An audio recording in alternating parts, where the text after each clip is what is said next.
വണ്ടാനത്തേക്കാണ്. വയറ്റിൽ കത്രിക കുടുങ്ങിയ ഉഷ ജോസഫിന്റെ ശസ്ത്രക്രിയയിൽ വിദഗ്ധ സമിതി തയ്യാറാക്കിയ റിപ്പോർട്ട് ഇന്ന് ആരോഗ്യമന്ത്രിക്ക് കൈമാറും.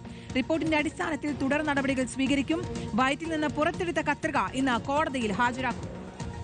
ശസ്ത്രക്രിയയ്ക്ക് നേതൃത്വം നൽകിയ ഡോക്ടറെയും നഴ്സിനെയും പ്രതി ചേർക്കാൻ നടപടി തുടങ്ങി. ചികിത്സയിൽ തുടരുന്ന ഉഷ ജോസഫിന്റെ ആരോഗ്യനില തൃപ്തികരമാണെന്ന് അമൃത ആശുപത്രി അധികൃതർ അറിയിച്ചു.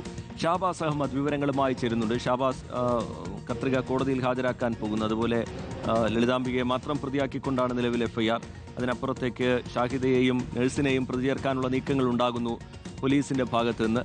തുടർ നീക്കങ്ങൾ എങ്ങനെ പ്രതീക്ഷിക്കണം ഷാബാസ് അഹമ്മദ്?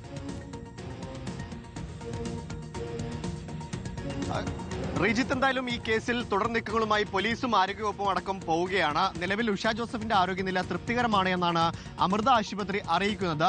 ICUവിൽ നിരീക്ഷണത്തിൽ തുടരുന്ന ഉഷ ജോസഫിനെ ഇന്നോ നാളെയോ വാർഡിലേക്ക് മാറ്റിയേക്കും. വിദഗ്ധ സമിതി ഡോക്ടർമാരുടെ യോഗം കൂടിയ ശേഷമായിരിക്കും ഈ കാര്യത്തിൽ ഒരു തീരുമാനമുണ്ടാകുക. ഡിസ്ചാർജ് അടക്കമുള്ള കാര്യങ്ങൾ ഈ ഡോക്ടർമാരുടെ ബോർഡ് യോഗം കൂടിയ ശേഷമായിരിക്കും തീരുമാനിക്കുക. കഴിഞ്ഞ ദിവസമാണ് ഈ വണ്ടാനം മെഡിക്കൽ കോളേജിൽ ചികിത്സാ പിഴവിന് ഇരയായ ഉഷ ജോസഫിന്റെ വയറിൽ നിന്ന് ഈ കത്രിക മണിക്കൂറുകൾ നീണ്ട ശസ്ത്രക്രിയയ്ക്ക് ഒടുവിൽ പുറത്തെടുത്തത്.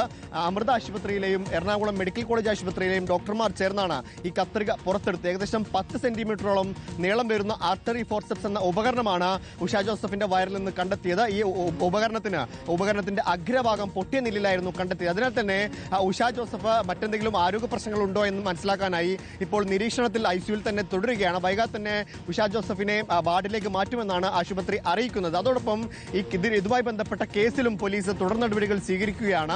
ഈ ആശുപത്രിയിൽ നിന്ന് ഈ കത്രിക പുറത്തെടുത്തതിന് പിന്നാലെ അത് അമ്പലപ്പുഴ ഡിവൈഎസ്പിക്ക് ആശുപത്രി അധികൃതർ കൈമാറിയിരുന്നു. അതിന്ന് കോടതിയിൽ ഹാജരാക്കുമെന്നാണ് പോലീസ് അറിയിക്കുന്നത്. കേസിന്റെ തുടർ നടപടികളുടെ ഭാഗമായാണ് ഇന്ന് ഈ കോടതിയിൽ ഹാജരാക്കുന്നത്. ഈ ഉഷയുടെ ഭർത്താവ് ജോസഫ് നൽകിയ പരാതിയിലാണ് അമ്പലപ്പുഴ പോലീസ് കേസെടുത്തിരിക്കുന്നത്. ഗൈനക്കോളജി വിഭാഗം മേധാവിയായിരുന്ന ലളിതാംബികയെ മാത്രം പ്രതി ചേർത്തുകൊണ്ടാണ് പോലീസ് കേസെടുത്തിരിക്കുന്നത്. പക്ഷേ ഈ ശസ്ത്രക്രിയ നടത്തിയ ഡോക്ടർ ഷാഹിദയെയും നഴ്സിനെയും ഇതുവരെ പ്രതി ചേർത്തിട്ടില്ല.